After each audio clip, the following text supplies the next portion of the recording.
신약성경 316페이지 에베소서 6장 1절에서 3절까지 저와 여러분이 같이 합독해서 읽도록 하겠습니다. 자녀들아, 주 안에서 너희 부모에게 순종하라. 이것이 옳으니라. 내 아버지와 어머니를 공경하라. 이것은 약속이 있는 첫 계명이니 이로써 내가 잘되고 땅에서 장수하리라. 아멘. 우리 함께 읽으신 말씀을 가지고 부모 효도법이라는 제목으로 함께 말씀을 나누도록 하겠습니다. 오늘은 어버이 주일입니다. 세상에서 많은 사람들이 있죠. 우리가 많은 사람들을 만나게 되고 많은 사람들로부터 우리가 사랑을 받게 되고 많은 사람의 도움을 받으며 우리가 살게 됩니다. 우리가 태어나서 가장 먼저 만나게 되는 사람, 우리의 부모님이죠. 나를 낳아주신 어머니 그리고 아버지를 우리가 가장 먼저 만나게 됩니다. 부모님의 그 사랑과 은혜를 생각하면 어렸을 때는 그것을 알기가 어렵죠.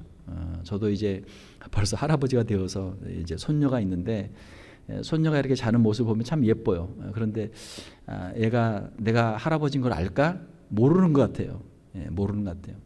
제 딸이 아이를 이렇게 밥도 먹이고 또 울면은 또 달래고 또 옆에서 재우고 이렇게 하는데 딸이 참 수고를 많이 해요.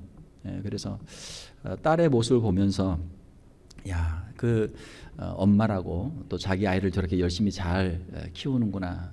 그 모습을 보면서 참 신기해가지고 제가 아내한테 물어봤습니다. 여보, 당신도 애들을 저렇게 키웠어?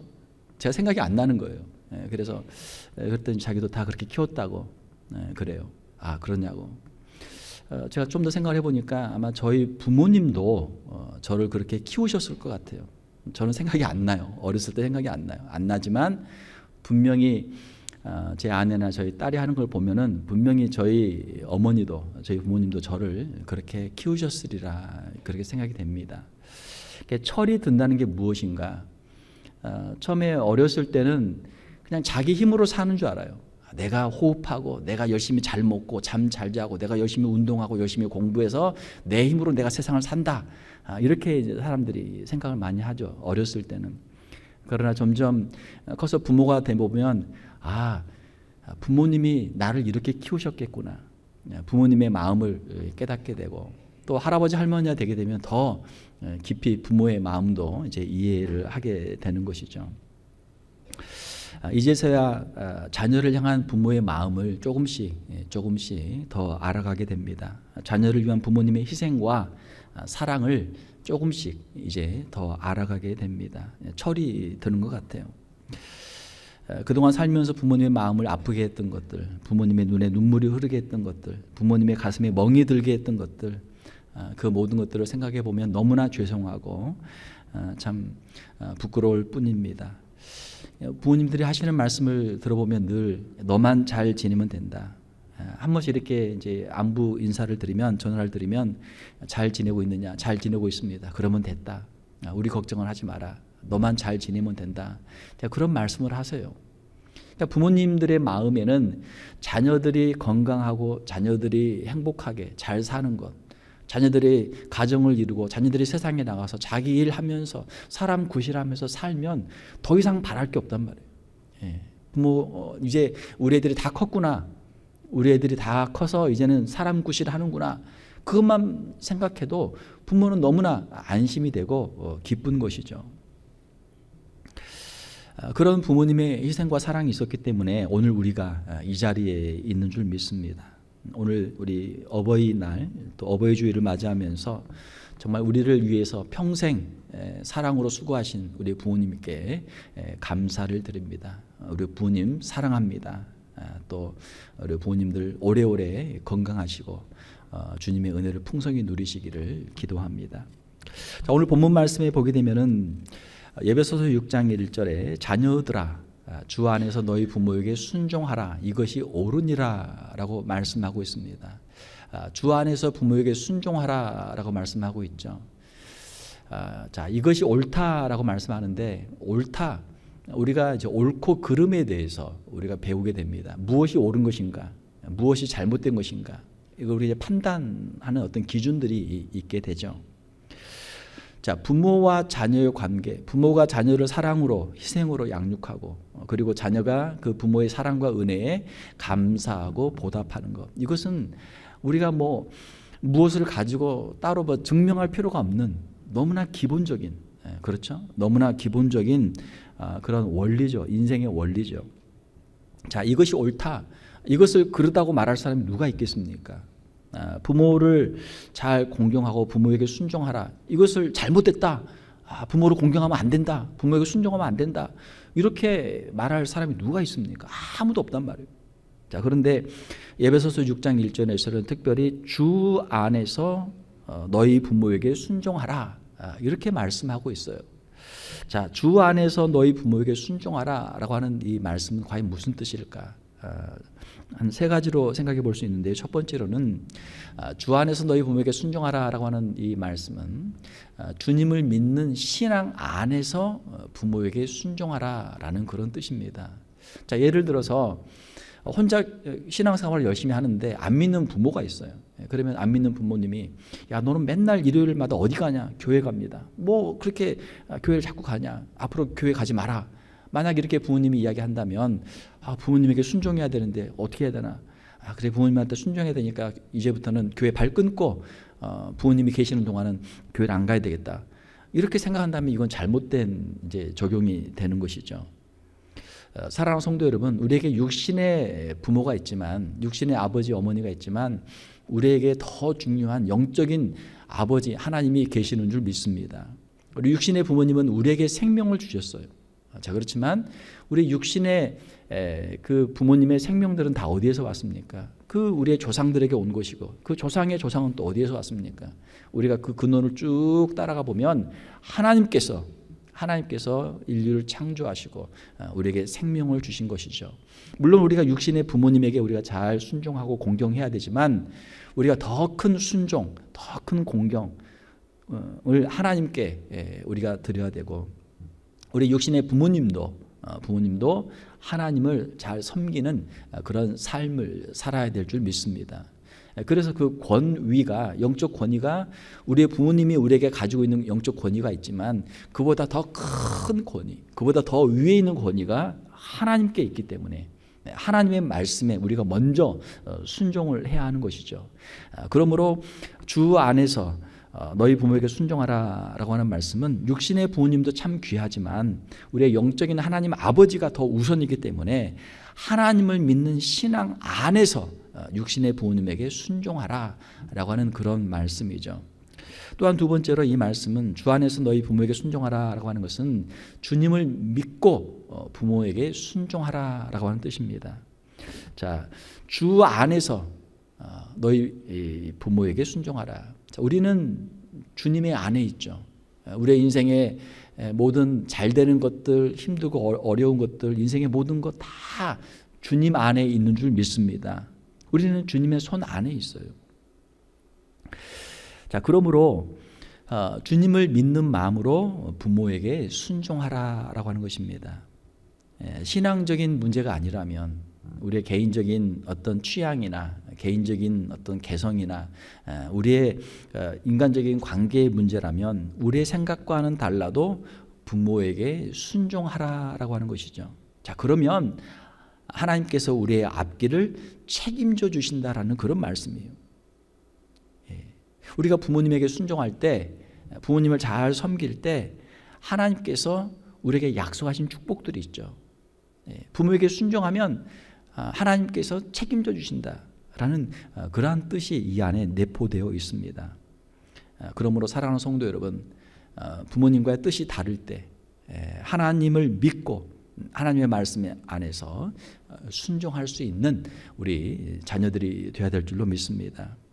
마지막 세 번째로는 주 안에서 너희 부모에게 순종하라라고 하는 것은 주님께 하듯 부모에게 순종하라라고 하는 그런 뜻입니다. 이 부모님은 누군가? 우리 눈에 보이지 않는 하나님의 대리자이죠. 하나님이 우리를 사랑하시는데, 우리에게 생명을 주시는데 누구를 통해서 우리에게 그 생명을 주시고 사랑을 보여주십니까? 우리의 부모님들을 통해서 우리에게 생명도 주시고 그 사랑을 보여주시죠. 우리가 흔히 하는 말로 부모의 사랑은 내리사랑이다 이런 말을 합니다. 그러니까 부모는 자녀를 위해서 희생해요. 그런데 자녀들은 그걸 잘 몰라요. 그런데 자녀들이 또 결혼하고 자기 애를 키우는 거 보면은 자기 애들한테 또 아주 극진하거든요. 끔찍하거든요.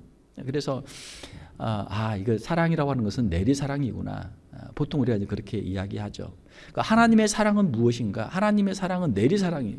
하나님의 사랑은 자신을 희생하고 자신을 예수 그리스도를 통해서 십자가에서 물과 피를 흘리시며 자신의 모든 것을 내어주시는 사랑, 이것이 하나님의 사랑이죠. 한없는 용서와 한없는 자비와 긍휼, 이것이 하나님의 사랑이죠. 그러니까 부모님의 사랑을 보면서 하나님께서 우리를 이렇게 사랑하셨구나 라고 하는 것을 우리가 부분적이지만 우리가 알게 되는 것이죠. 그래서 주 안에서 부모에게 순종하라 라고 하는 것은 주님께 하듯이 부모에게 순종하라 라고 하는 뜻이죠. 그러므로 우리 성도들은 부모님을 공경할 때 마치 하나님을 우리가 섬기듯이 부모님을 우리가 섬겨야 될 줄 믿습니다. 이것이 우리의 기본적인 마음의 자세죠. 사랑하는 성도 여러분, 하나님의 말씀대로 주 안에서 부모에게 순종하는 우리 성도들이 다 되시기를 주님의 이름으로 축원합니다. 자, 에베소서 6장 2절을 보게 되면 내 아버지와 어머니를 공경하라라고 그렇게 되어 있습니다. 자, 그러면 우리가 부모님을 어떻게 공경할까요?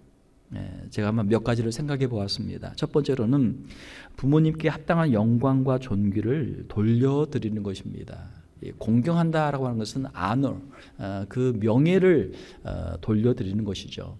자, 우리 부모님이 우리 자녀들을 위해서 얼마나 희생하셨고 헌신하셨고 얼마나 참 위대한 분들인지, 얼마나 귀한 분들인지를 우리가 알고 그것을 부모님에게 감사하고 또 칭찬해 드리는 것이죠.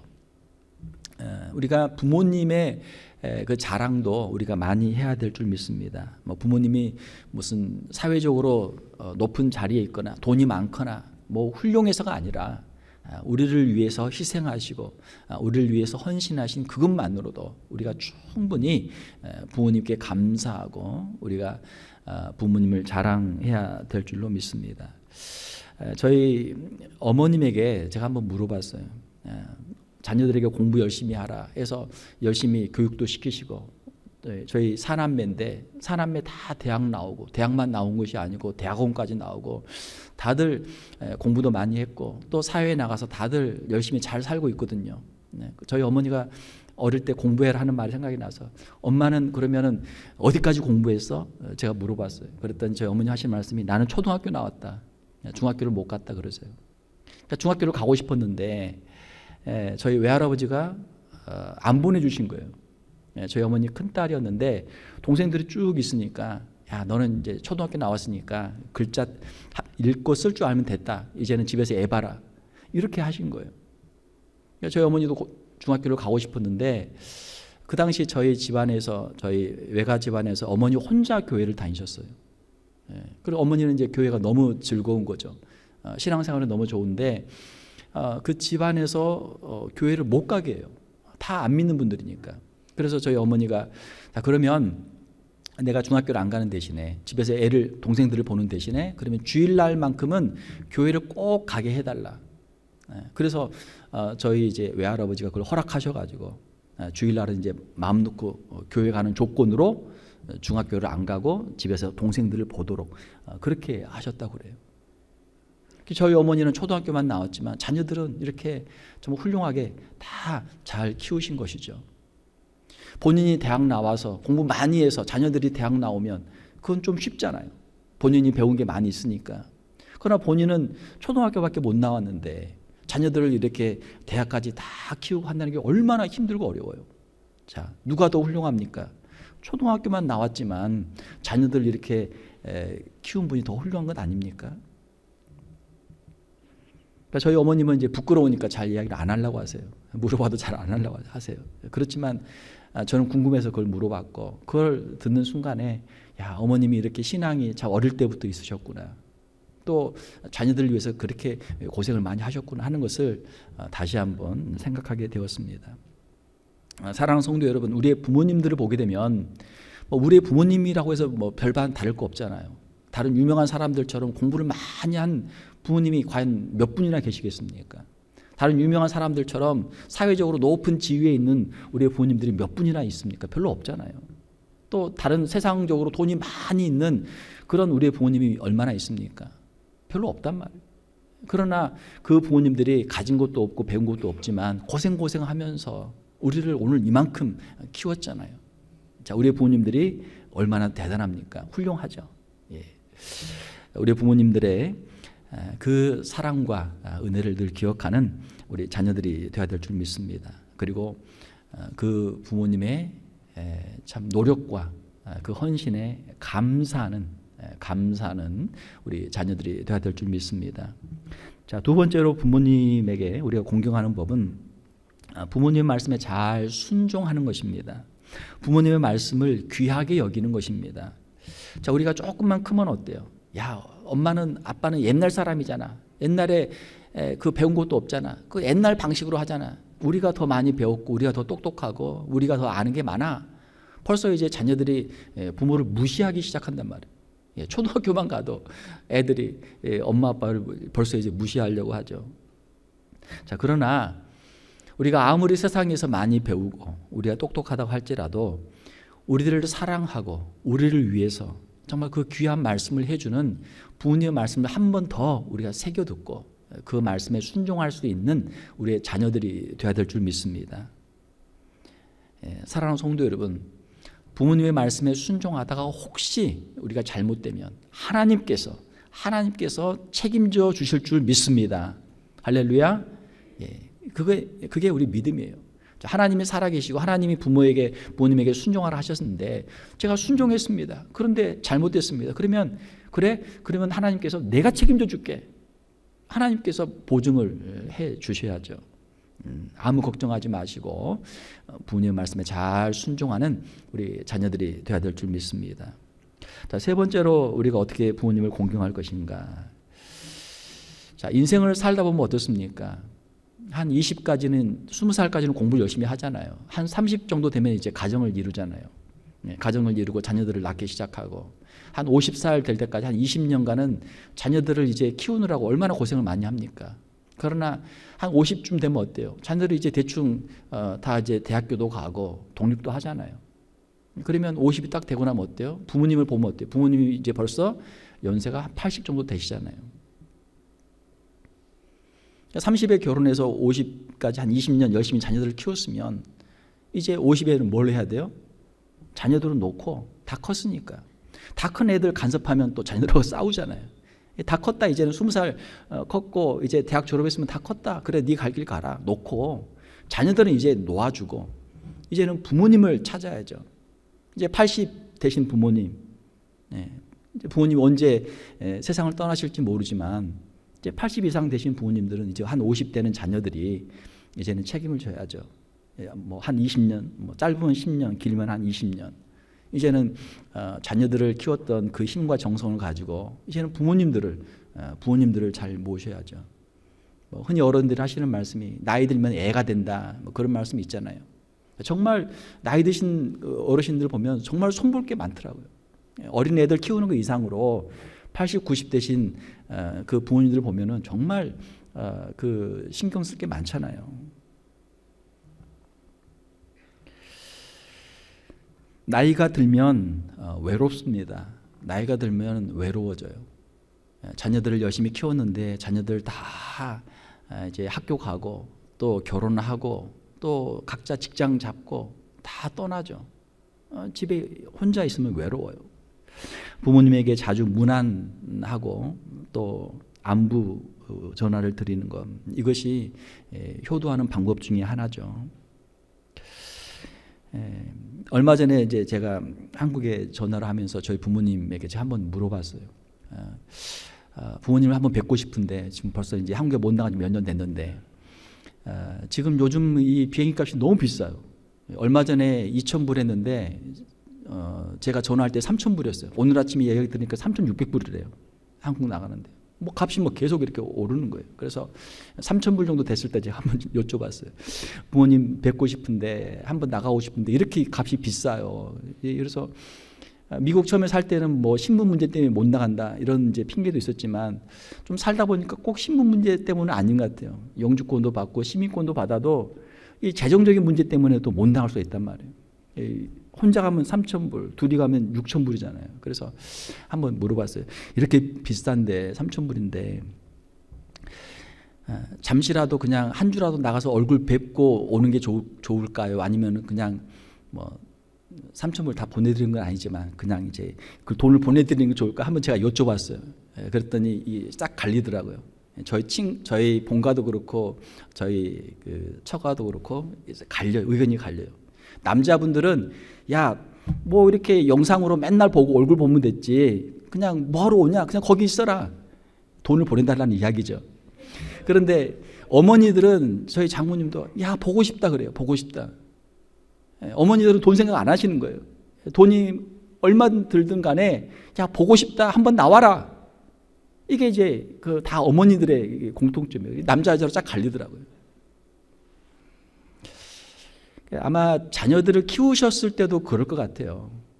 남자들은 보통 이제 굉장히 이성적이고 합리적이고 계산적이기 때문에 또 사업도 해야 되고 또 여러 미래도 준비도 해야 되고 하니까 좀 계산을 하잖아요. 그런데 어머니들은 어때요? 어머니들은 무조건 올인이거든요. 올인. 그냥 애들을 위해서 그냥 앞뒤 안 가리고 거기다 그냥 다 쏟아 붓는 거예요. 그게 어머니의 마음이거든요. 아마 오늘 어머니들한테만 꽃을 달아드리는 것 같아. 아버지가 왜, 저 계속 생각하거든요. 왜 아버지는 꽃을 안 줄까? 왜 꽃을 달 자격이 없을까? 계속 생각하는데 아마 거기에 있는 것 같아요. 그러니까 자녀들의 입장에서는 분명 아버지도 내 아버지고 내 DNA의 절반이고 분명 내 아버지인데 왜 어머니에게 마음이 더 갈까? 생각을 해보면 이건 계산의 문제가 아니고 그 마음을 다 주는 거예요. 어머니들은 자녀를 위해서 마음을 다 주는 거예요. 그래서 효도하는 방법 중에 할 수만 있으면 자주 찾아뵙는 거. 보고 싶잖아요. 저도 이제 자녀가 둘이 있는데 뭐 벌써 하나는 이제 결혼했고 또 하나는 이제 대학 지금 다니고 있는데 보고 싶어요. 자녀들을 보고 싶어요. 자녀들이 궁금해요. 어떻게 사는지 궁금해요. 어떻게 뭐 친구는 누군지 어디 여행 갔다는데 가서 뭐 지금 어떻게 하고 있는지 좀 사진이라도 보내줬으면 좋겠는데 딸은 좀 보내는데 아들은 전혀 일체 연락이 없어요. 궁금해요. 보고 싶어요. 제가 조금 철이던 후에 제가 이제 바뀐 게 하나 있는데 제가 새벽 예배가 끝나면 제가 새벽 예배 끝난 다음엔 저희 한국에 계신 부모님께 제가 이제 그 카톡으로 영상으로 제가 이제 그 전화를 드립니다. 그러면 짧을 때는 뭐 진짜 한 5분, 뭐 조금 길면은 뭐 한 10분, 20분 그렇게 이야기하는데 그렇게 해요. 그래서 제 생각은 아침에 눈을 뜨고 일어나서 영적인 아버지 하나님께 먼저 인사했으니까 새벽 예배 했으니까 이제 육신의 부모님한테도 인사는 드리자, 안부는 드리자. 같이 살면 참 좋을 텐데 이렇게 멀리 떨어져 있고 뭐 1년에 한 번 찾아뵙는 것도 못하고 몇 년 가야 한 번 찾아뵐까 말까 하니까 그래 인사라도 좀 드리자 해서 그렇게 하고 있습니다. 그런데 저희 부모님 너무너무 좋아하세요. 너무 좋아하세요.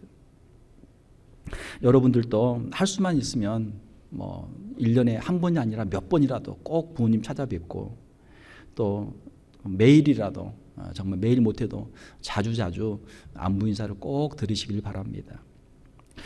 자, 또 우리가 어떻게 효도를 할 수 있을까요? 나이 들면 여기저기 아프죠. 그 세월이 흘러가는데 장사라도 거기에는 이제 버틸 수가 없는 거죠. 가까이에서 부모님을 모셔드리면 진짜 효도하는 거죠. 가까이 사는 자녀들이 진짜 효자, 효녀다. 가까이 있으면서 병원에도 모셔드리고 약도 타드리고 하면 얼마나 좋겠습니까?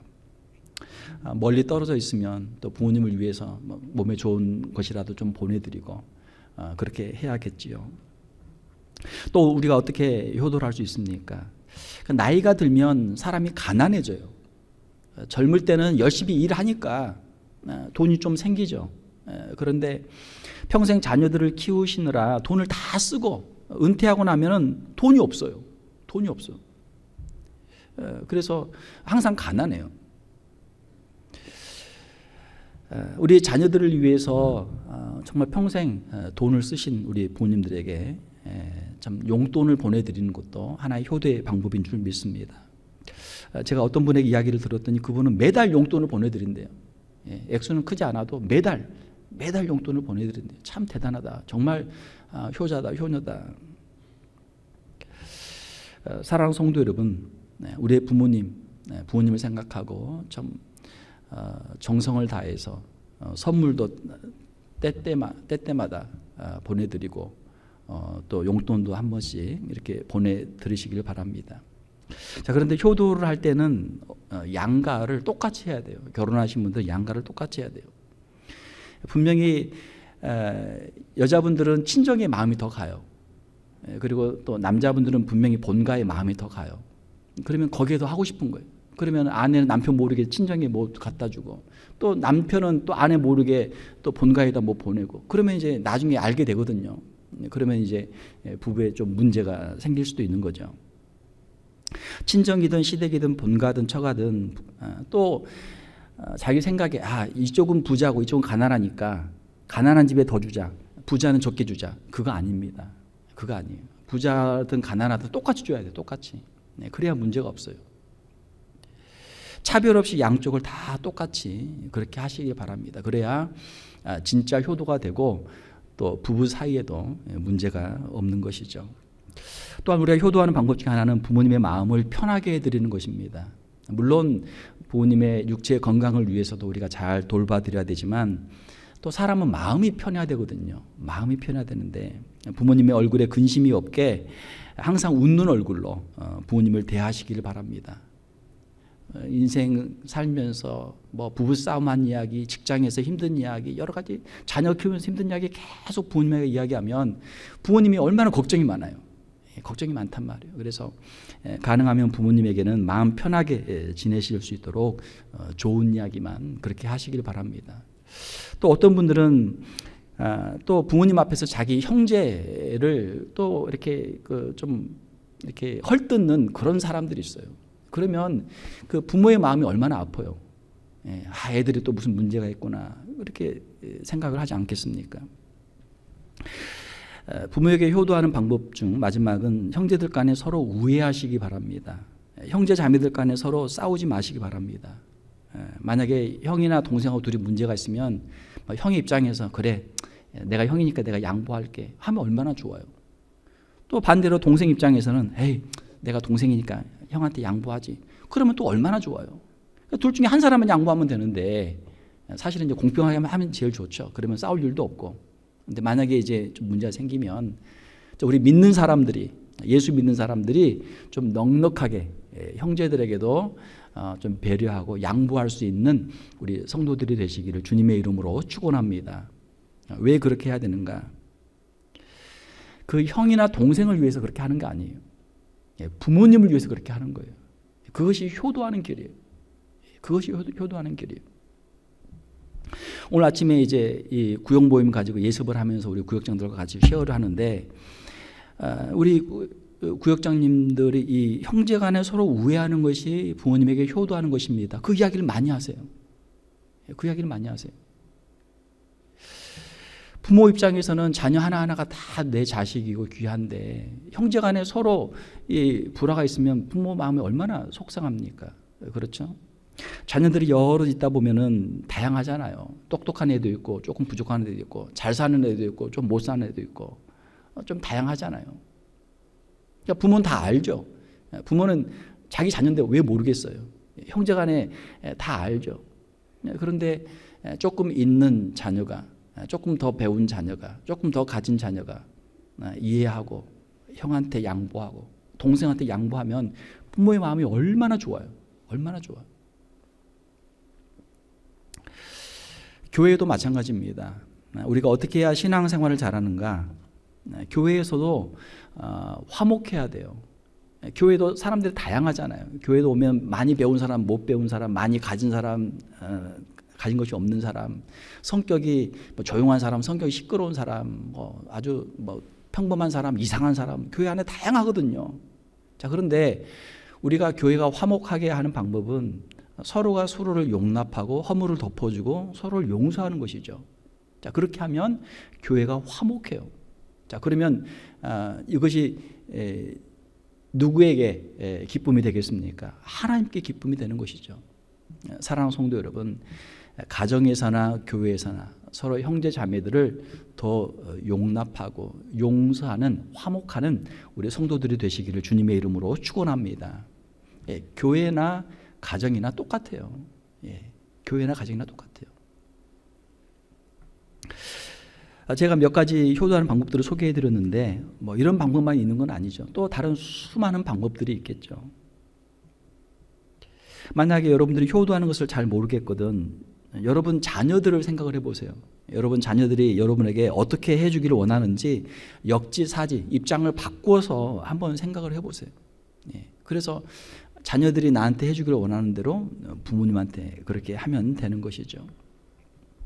자, 그런데 효도의 기회는 그렇게 많지가 않습니다. 우리가 철이 좀 들고 나면 그때는 부모님이 우리를 기다려주지 않으세요.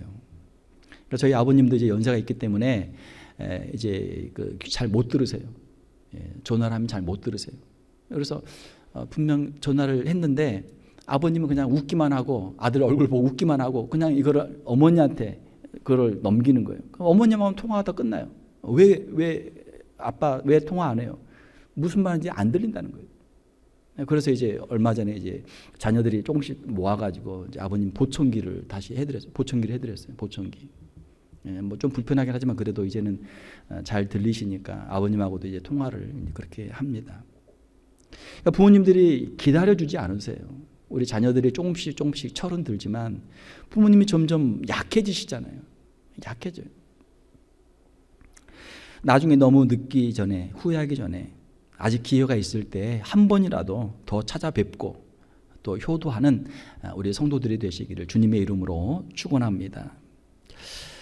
에베소서 6장 2절 3절에 보게 되면 이것은 약속에 있는 첫 계명이니 이로써 내가 잘되고 땅에서 장수하리라 라고 말씀하고 있습니다.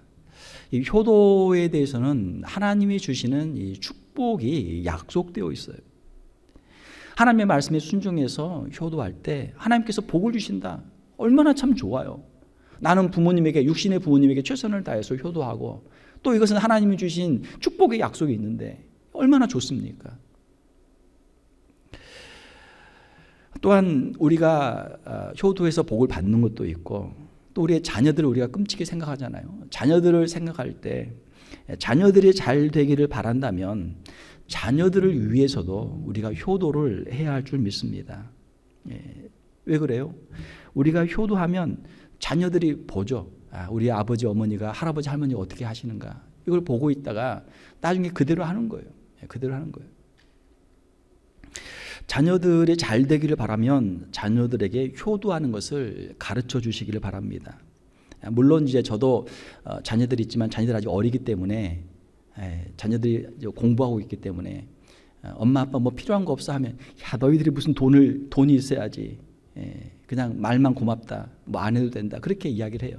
자, 그러나 이제 자녀들이 대학을 졸업하고 또 직장을 얻게 되면 엄마 아빠 뭐 해주고 싶어 그러면 저는 그거 받으려고 그래요.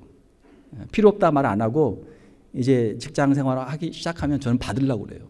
왜냐하면 저도 이제 부모님에게 작은 것이지만 이렇게 뭔가를 이렇게 드리면 안부 인사도 드리고 또 선물도 조그만 것 이렇게 드리고 하면 부모님이 너무 좋아하세요.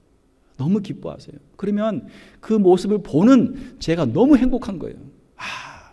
내가 이걸 작은 것을 부모님에게 드렸는데 부모님이 이렇게 좋아하시는구나. 나도 좀 뭐 한 것, 효도 좀 작은 것이지만 효도한 것 같고 너무 마음이 기쁘단 말이에요. 자녀들이 그 효도하는 기쁨 이게 얼마나 큽니까? 그러니까 부모님이 이제 돌아가시고 나서 생각해 보면 이것도 해드리면 좋았을 텐데 이것도 해드렸으면 좋았을 텐데 후회될 게 많단 말이에요. 그러니까 나중에 후회하지 말고 지금 뭐 많은 걸 못 해드려도 할 수 있는 대로 조금씩 해드리면 부모님은 또 그거 기뻐하시고 크든 작든 간에 기뻐하시고 그렇게 이제 자녀들도 큰 기쁨이 되는 거죠. 사랑하는 성도 여러분, 가정에서나 또 우리 교회에서나 직장에서나 우리가 윗 어른들을 또 잘 공경하고 또 각자의 역할들을 잘 감당하는 성도들이 되어야 될 줄 믿습니다. 종교개혁자인 장 깔뱅은 내 부모를 공경하라라고 했을 때 이 부모가 누구인가 했을 때 부모는 육신의 부모뿐만 아니라 하나님이 세우신 권위자들 그리고 위에 있는 사람들로 그렇게 해석을 했습니다. 깔뱅은 10계명의 제5계명 내 부모를 공경하라 해서 가정과 교회와 사회에서 하나님이 세우신 모든 권위자들을 공경하는 것이 이 계명에 순종하는 것이다 라고 그렇게 기독교 강요에서 기록하고 있습니다. 또한 우리 장로교의 신조가 되는 웨스트민스터 신앙고백서의 대요리문답 제 124번 문제를 보게 되면 이런 질문이 있습니다. 제5계명에 있는 부모는 누구를 뜻하는가? 그 답은 제5계명에 있는 부모는 혈육의 부모뿐 아니라 연령과 은사에 있어서 모든 윗사람, 특히 하나님의 규례에 의하여 가정, 교회, 국가를 막론하고 우리 위에 권위의 자리에 있는 자를 뜻한다 라고 그렇게 기록하고 있습니다. 그렇죠? 우리가 집에서 부모님을 잘 공경하면 직장에 가서는 또 직장 상사를 잘 공경하고 또 교회에 와서는 하나님이 세우신 교회 질서를 또 잘 존중하면서 교회 리더들을 또 존중하고 그렇게 신앙생활을 하게 되는 것이죠.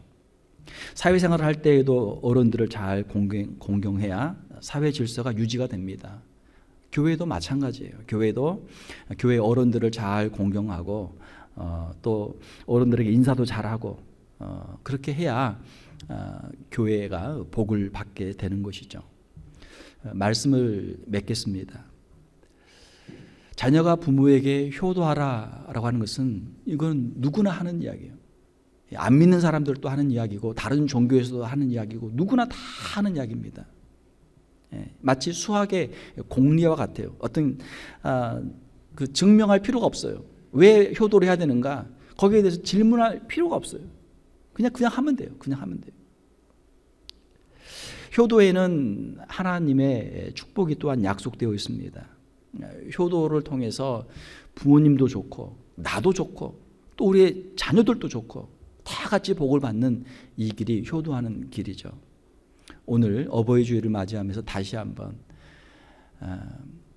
이미 부모님이 떠나셨다면 부모님의 그 사랑을 기억하면서 부모님의 유지를 받들어서 형제들과 화목하면서 자녀들을 믿음으로 잘 양육하시고 또 아직 부모님이 계신다면 살아계신다면 더 늦기 전에 최선을 다해서 부모님에게 효도하는 우리 귀한 성도들 다 되시기를 주님의 이름으로 축원합니다.